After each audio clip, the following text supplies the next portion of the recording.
Getting into the top 3, Kiribati, with its very interesting pronunciation, was a country that I was actually expecting to make this list due to its very low presence on the media. Also, very interesting, is that it's the only country in the world that's spread across all 4 hemispheres. The country also straddles the equator.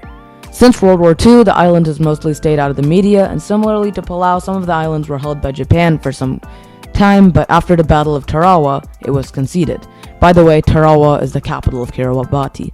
More to do with the military. In the 60s, some islands that are today claimed by the country were utilized as a nuclear testing facility for the US and Great Britain. Today, the islands are full of coconut palms and other vegetation, and the country also has a lot of reefs. Also, just like the other oceanic countries we talked about today, Western influence has made its way into day-to-day life due to the US's role on the nation's history.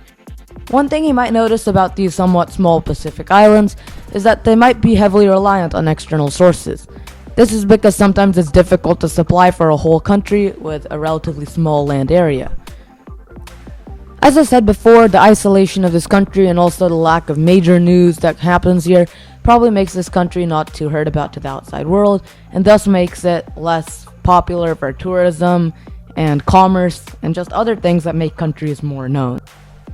We've seen a lot of oceanic countries on this list, but guess what? There's another one. This time, it's the 3rd smallest country in the world and the smallest island nation in the world, with a total land area of only 8 square miles. Unlike the other islands we talked about today, this country is composed of only 1 island. You can literally walk around the perimeter of the country in a couple of hours, and also quite interesting about this country is that it was once heavily mined for its phosphate presence, giving the country some years of serious wealth. Today's heavy extraction leaves very fascinating and somewhat weird looking outcrops of limestone as a result. However, this unsustainable quality of extraction unfortunately left the country with a brief period of heavy wealth, followed by severe environmental repercussions, a lack of fertile land and working opportunities, and a deep reliance on imports for sustaining its people. A result of a heavy reliance on convenience foods and the imports has caused issues to many Nauruans. An unhealthy diet consisting of heavily processed and unhealthy foods has also deteriorated many of the inhabitants' health conditions, causing the country to have the largest obesity and overweight rates in the world. The remoteness, beaches, and nature of the country are some points that tourists find fascinating, and I myself find this country is one of the most intriguing and fascinating countries that the world has. Number 1, the country that we were all watching this video for. It's actually not in Oceania like many of the other countries that have made this list. It is in Africa, but it's still another island. The country is on the equator and is Africa's 2nd smallest country after Seychelles. Sao Tome and Principe is made up of a couple of islands, but the main ones are Sao Tome and Principe, hence its name.